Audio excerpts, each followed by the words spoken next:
बिस्मिल्लाहिर्रहमानिर्रहीम। अस्सलाम वालेकुम स्टूडेंट्स, मैं हूं हसन फरीद, आपका फिजिक्स टीचर। आज हम चैप्टर नंबर 3 के न्यूमेरिकल 3.6 से स्टार्ट करेंगे। तो आइए जरा देखते हैं न्यूमेरिकल 3.6। न्यूमेरिकल 3.6 की स्टेटमेंट आप लोगों के सामने लिखी है।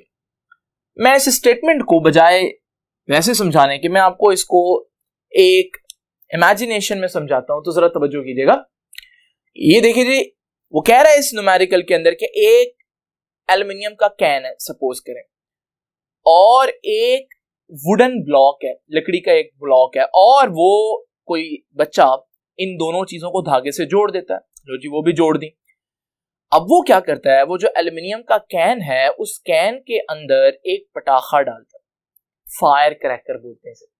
अब वो पटाखा उसने चलाकर फेंक दिया अंदर, और अब उसने दोनों चीजें उठाई और उनको ऊपर फेंक दिया। जब ये ऊपर अपनी मैक्सिमम हाइट पर पहुंचेगी, जहां पर इन पूरे सिस्टम की वेलोसिटी 0 हो जाएगी, वहां पर पटाखा फटेगा। अब जब पटाखा फटेगा तो हमारे पास कैन जो है वो एक डायरेक्शन में शूट आउट करेगा, जबकि ब्लॉक मोमेंटम को कंजर्व रखने के लिए ऑपोजिट डायरेक्शन में चलेगा, जिसकी वजह से दोनों को एक स्पीड मिलेगी। वुडन ब्लॉक की स्पीड वो बता रहा है कि 3 मीटर्स पर सेकेंड होगी, तो वो पूछ रहा है कि जो कैन होगा उसकी स्पीड क्या होगी। तो बेसिकली ये इस पूरे क्वेश्चन का जो सिनेरियो है वो मैंने आपको एक्सप्लेन कर दिया। आइए जरा इसकी कैलकुलेशंस करते हैं। तो सबसे पहले कैन का मास दिया उसने, इसको मैं m1 कह देता हूं। m1 stands for mass of can, और वो कितना है 40 ग्राम्स। आपको पता है ग्राम्स सही यूनिट नहीं है, किलोग्राम में लाना पड़ेगा। उसके लिए 1000 से डिवाइड करूंगा, 1000 से डिवाइड कर दूं या 10 की पावर -3 ऐसे लिख दूं, इसका मतलब 1000 से डिवाइड करना ही है। उसके बाद देखिए जी, ही प्लग्स द एंड, ये अब हमारे पास वुडन ब्लॉक का मास है। वुडन ब्लॉक का मास m2 कह देता हूं मैं, और वुडन ब्लॉक का मास कितना है 200 ग्राम्स। आपको मालूम है अगेन, ये भी किलोग्राम्स में लाने के लिए हमें 1000 से डिवाइड करना पड़ेगा, तो मैं 10 रेज़ टू द पावर -3 लिख देता हूं। फिर हमारे पास वो कहता है कि जो ब्लॉक है it shoots out with the speed of this. तो ब्लॉक जो है, क्योंकि उसको मैंने मास m2 बोला है, तो उसकी वेलोसिटी को मैं v2 बोलूंगा, और उसकी वेलोसिटी या स्पीड है 3 मीटर्स पर सेकेंड। ये सही यूनिट है, इसको एज इट इज रहने देते हैं। सो वो पूछ क्या रहा है, how fast will the can be going. तो कैन की स्पीड क्या होगी, क्योंकि कैन को मैंने m1 मास का है, तो उसकी स्पीड जो है वो v1 बोलेंगे हम। तो बेसिकली ये हमें फाइंड आउट करना। अब जरा देखें, आपने देखा कि ब्लॉक और कैन की स्पीड बिल्कुल एक दूसरे के ऑपोजिट है। इस वजह से ऑपोजिट है ताकि मोमेंटम को कंजर्व रखा जा सकेगा। आपने देखा किस वक्त पर पटाखा जो है वो फायर क्रैकर जो है वो एक्सप्लोड हुआ, जब दोनों चीजें मैक्सिमम हाइट पर पहुंच चुकी थी। और जब जो चीजें मैक्सिमम हाइट पर पहुंच जाएं तो उनकी वेलोसिटी कितनी हो जाती है, स्पीड कितनी हो जाती है 0। इसका मतलब एक्सप्लोड होने से पहले पहले वुडन ब्लॉक की स्पीड भी 0 है और कैन की स्पीड भी 0 है, और दोनों चीजों की स्पीड 0 होने का मतलब है कि टोटल मोमेंटम ही 0 है पूरे सिस्टम का। तो मैं कह सकता हूं कि total momentum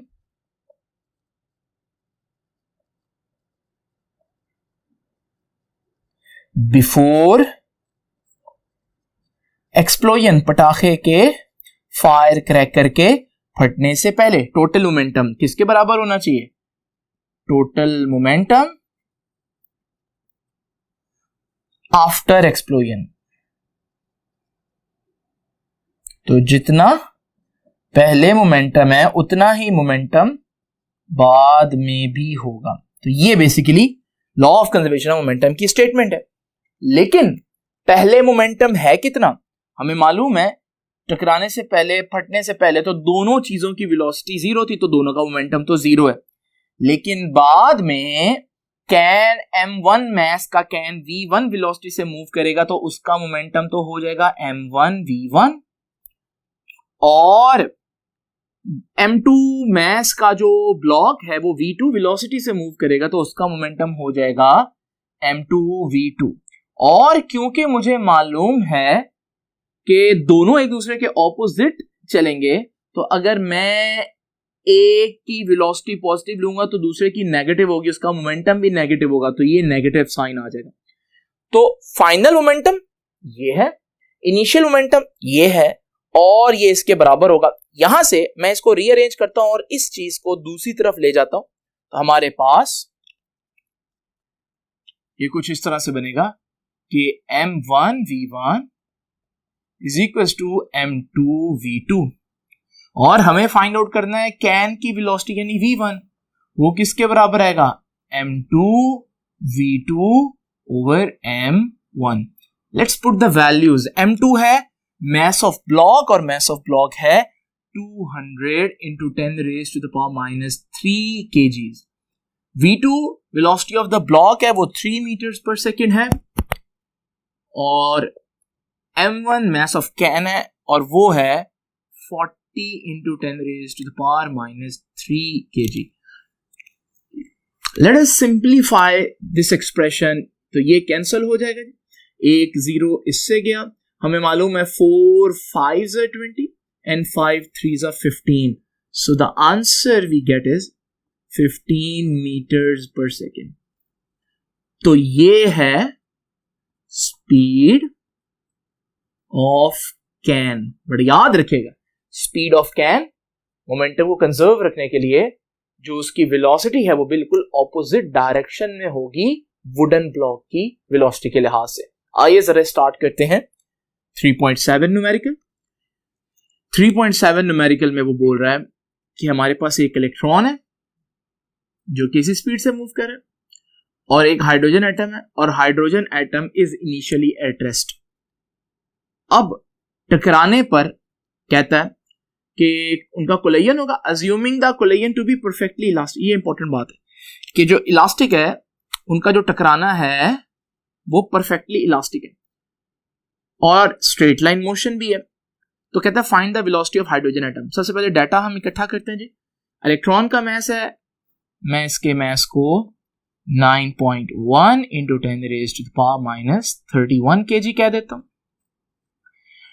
travelling at a speed of, तो इसकी वेलोसिटी जो है वो हो जाएगी 2 into 10 raised to the power 7 meters per second, और इसका कोलिजन होगा हाइड्रोजन एटम के साथ। उसका मास मैं m2 कह देता हूं, mass of hydrogen 1.67 into 10 raised to the power minus 27 kg। और फिर वो हाइड्रोजन एटम इनिशियली रेस्ट पर है, यानी उसकी जो इनिशियल वेलोसिटी है वो 0 है।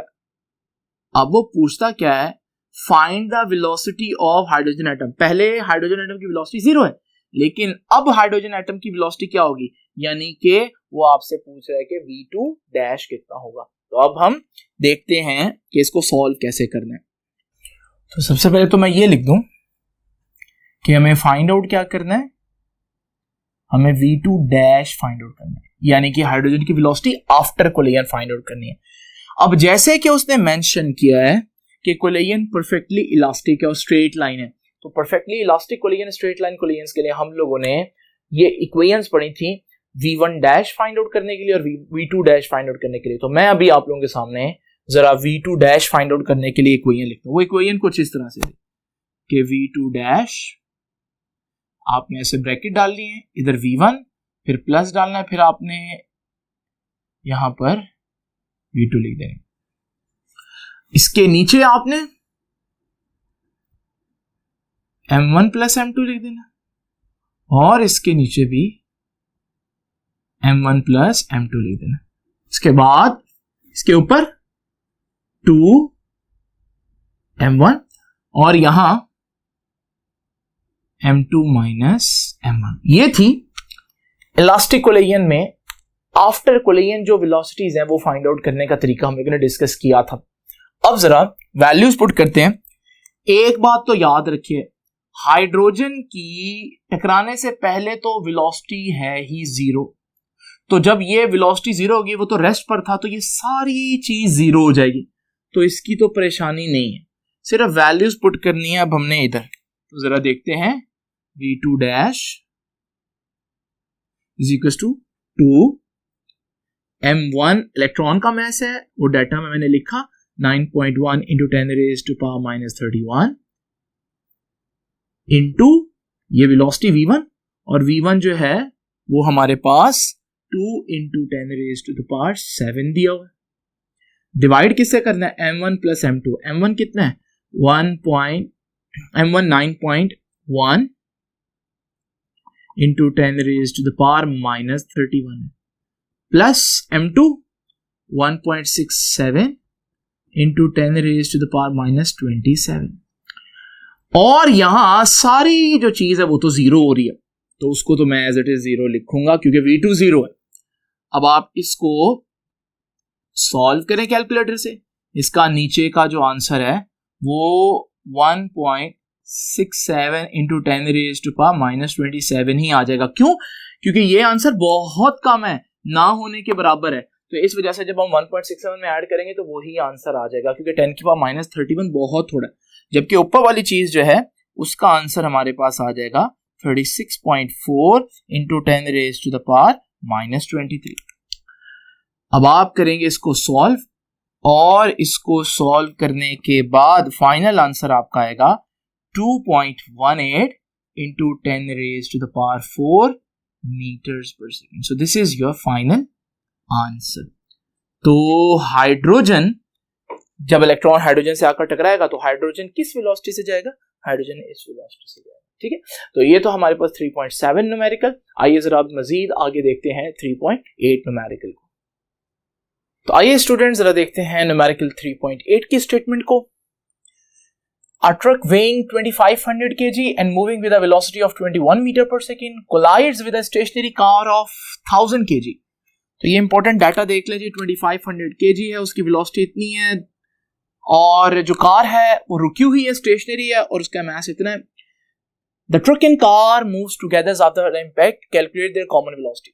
आइए जरा इसको इमेजिन करते हैं। इमेजिन करें कि मेरे पास एक कार है और इस कार का जो वेट है, मास है, वो 1000 kg है, और ये कार रेस्ट पर है, और फिर हमारे पास एक ट्रक है, और वो ट्रक जो है वो 2500 kg का है, और वो एक वेलोसिटी 21 मीटर पर सेकंड से मूव कर रहा है।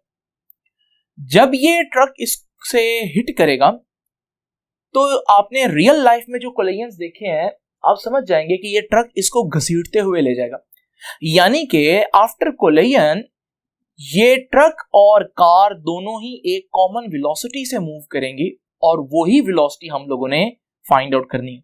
दूसरी इंपॉर्टेंट बात जो आप लोगों को पता होनी चाहिए वो ये है कि ये जो कोलिजन है, आप देख रहे हैं कि ट्रक इसमें टकराने के बाद बाउंस बैक, यानी कि पीछे को नहीं पलटा। इसका मतलब ये एक इलास्टिक कोलिजन नहीं है, बल्कि ये इन इलास्टिक कोलिजन है, क्योंकि इसमें काइनेटिक एनर्जी का लॉस हो रहा है। तो जरा देखते हैं जी, given data, mass of truck है जिसको मैं m1 कह देता हूं, 2500 kg। बट आपने पूरा लिखना होता है, ये m1 से पहले भी आप लिखेंगे मास ऑफ ट्रक। ठीक है, moving with the velocity of 21 meter per second, तो उसकी वेलोसिटी को भी v1 कह देता हूं, जो कि 21 मीटर पर सेकंड है। Collides with a stationary car weighing 1000 kg, तो कार जो है उसका मास है 1000 kg, और उसने वर्ड यूज किया स्टेशनरी कार। स्टेशनरी का मतलब है वो रुका हुआ है, तो उसकी वेलोसिटी जीरो ही। अब वो क्या पूछ रहे हैं? कैलकुलेट देयर कॉमन वेलोसिटी, वो जो मैंने अभी बताया।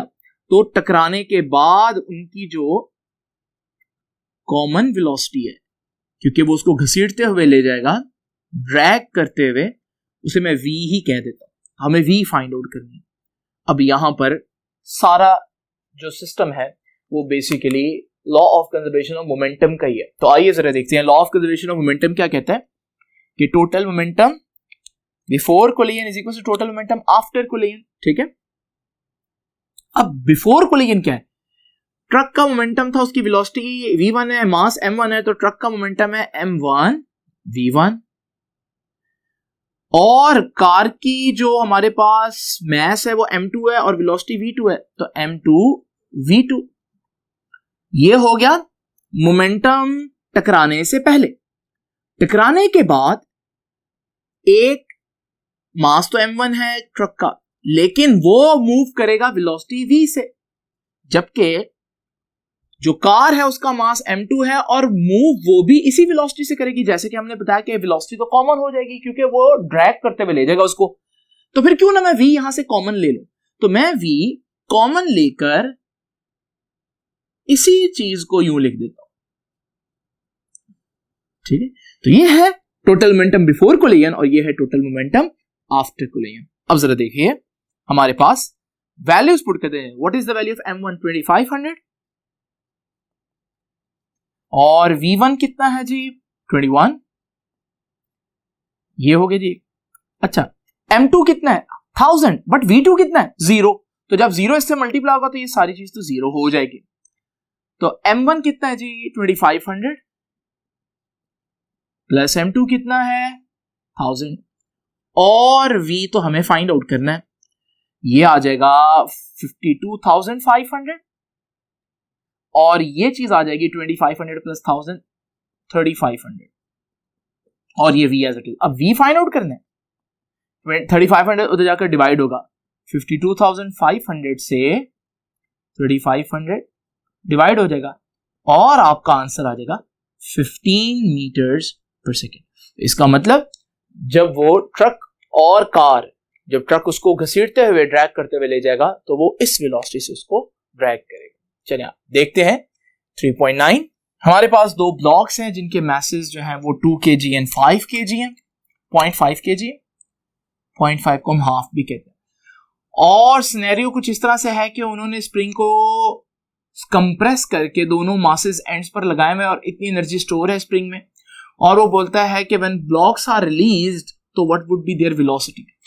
तो अब जरा देखते हैं इस सारे सिनेरियो को एक दफा इमेजिन करते हैं। जस्ट इमेजिन करें कि मेरे पास एक स्प्रिंग है और मैं एक ब्लॉक m1 2 kg का और दूसरा ब्लॉक m2 हाफ kg का या 0.5 kg का अटैच करके स्प्रिंग को कंप्रेस कर देता हूं दोनों तरफ से जोर लगाकर। इस सूरत में आपको पता है स्प्रिंग के पास कुछ एनर्जी स्टोर होगी, मगर अभी मैंने अलाउ नहीं किया कि दोनों ब्लॉक्स मूव करें। इसका मतलब ब्लॉक्स की वेलोसिटी जो है अभी 0 है दोनों की, और जब वेलोसिटी या स्पीड 0 हो तो आपको मालूम है कि मोमेंटम भी 0 होता है। तो इस वक्त कोई मोमेंटम नहीं है, लेकिन जैसे ही मैं इनको रिलीज करूंगा, अगर एक ब्लॉक m1 v1 वेलोसिटी से मूव करेगा तो दूसरे ब्लॉक को ऑपोजिट डायरेक्शन में v2 वेलोसिटी से मूव करना पड़ेगा, क्योंकि law of conservation of momentum ये भी कहता है कि अगर आप बैकवर्ड मोमेंटम जनरेट कर रहे हैं तो फॉरवर्ड मोमेंटम जनरेट होगा ही होगा। तो यहां पर हमारे पास ये सिनेरियो कुछ इस तरह से है जिसको हम लोगों ने एक्सप्लेन करना है। वो कहता है कि जब स्प्रिंग को रिलीज करेंगे तो ये जो वेलोसिटीज v1 और v2 से ऑपोजिट डायरेक्शन में मूव करेंगे, शूट आउट करेंगे, ये वेलोसिटीज क्या है। तो आइए जरा डाटा लिखते हैं सबसे पहले। तो गिवन डाटा, एक ब्लॉक का मास दिया हुआ है 2 kg, दूसरे ब्लॉक का मास दिया हुआ है 0.5 kg और पोटेंशियल एनर्जी जो स्प्रिंग ने स्टोर की हुई है जब उनको हमने कंप्रेस किया हुआ था तो वो 10 जूल। ये बात वो कहे या ना कहे आपको पता होनी चाहिए कि दोनों की इनिशियल वेलोसिटी 0 है, क्योंकि दोनों को जब स्टार्टिंग में हमने कंप्रेस किया हुआ था हम उनको अलाउ ही नहीं कर रहे थे मूव करना, तो उनकी स्पीड तो 0 होगी। जैसे ही हम उनको मूव करना अलाउ करेंगे तो एक मूव करेगा v1 डैश वेलोसिटी से और दूसरा उसके बिल्कुल ऑपोजिट मूव करेगा v2 डैश वेलोसिटी से, और हमें यही दोनों वेलोसिटीज फाइंड आउट करनी है। जरा कैलकुलेशंस करते हैं। सबसे पहले तो मैं लगाऊंगा law of conservation of momentum.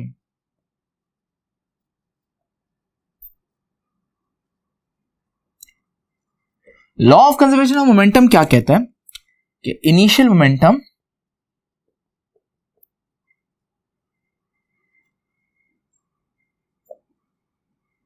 Is equal to final momentum.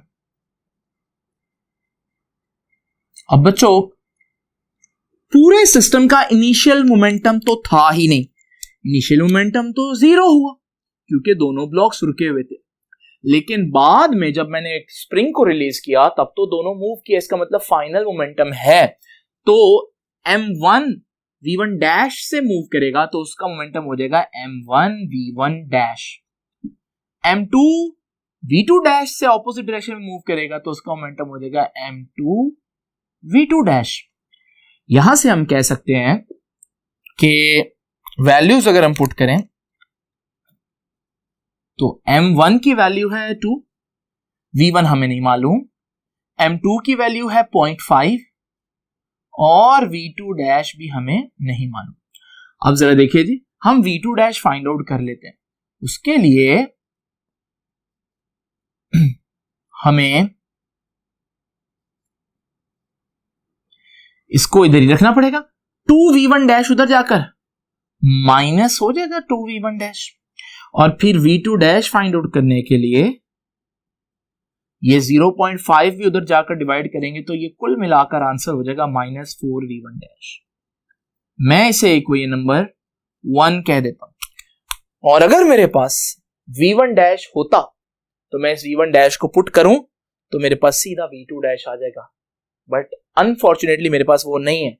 I need another equation from where I can calculate V1 dash so that I can put V1 dash here to get V2 dash. तो अब मुझे एक और equation बनानी पड़ेगी जहां से मैं V1 डैश निकाल सकूं। फॉर दैट पर्पस मुझे एक और इंफॉर्मेशन दी हुई है और वो ये है पोटेंशियल एनर्जी। अब ये पोटेंशियल एनर्जी है जब, तो जैसे ही मैं छोड़ूंगा तो ब्लॉक्स मूव करेंगे, यानी कि ब्लॉक्स के पास तो होगी किनेटिक एनर्जी। वो किनेटिक एनर्जी कहां से आई? Yes, according to law of conservation of energy यही पोटेंशियल एनर्जी उनकी किनेटिक एनर्जी बनी। तो मैं कहूंगा कि लॉस होगा जितना भी पोटेंशियल एनर्जी में, उतना ही काइनेटिक एनर्जी ब्लॉक्स की बढ़ जाएगी, तो गेन होगा काइनेटिक एनर्जी में।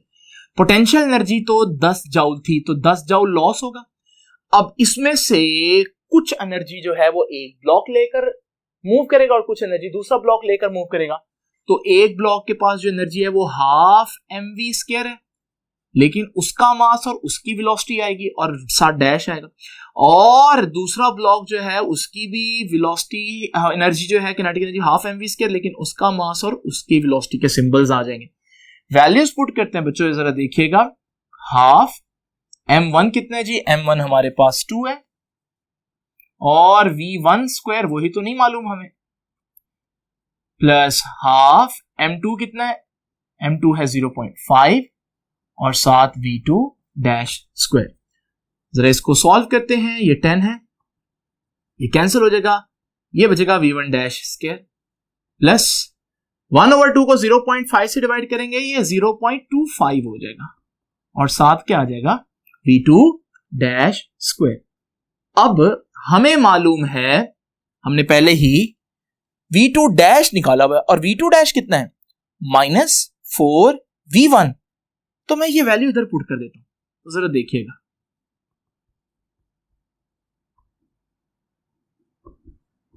ये आगे थी v2 डैश का स्क्वायर, तो v2 डैश तो मुझे मालूम है, v2 डैश तो -4v1 है डैश, लेकिन साथ स्क्वायर आ रहा है तो वो मैं एज इट इज डाल दूंगा। लो भाई जरा देखते हैं क्या सूरत हाल बनती है। v1 डैश स्क्वायर प्लस 0.25 बाहर है, अंदर रह जाएगा, माइनस का स्क्वायर तो पॉजिटिव होता है, और 4 का स्क्वायर 16, और v1 डैश ये मेरे पास आ जाएगा। जब 16 को आप 0.25 से मल्टीप्लाई करेंगे तो आपका आंसर आएगा 4v1 डैश स्क्वायर।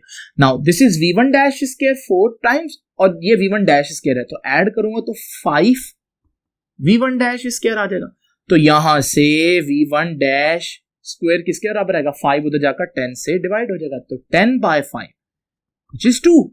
लेकिन ये तो v1 डैश का स्क्वायर है ना, तो v1 कैसे निकालेंगे बेटा? अंडर रूट ले लें दोनों तरफ, और 2 का अंडर रूट कितना होता है? 1.4 मीटर्स पर सेकेंड।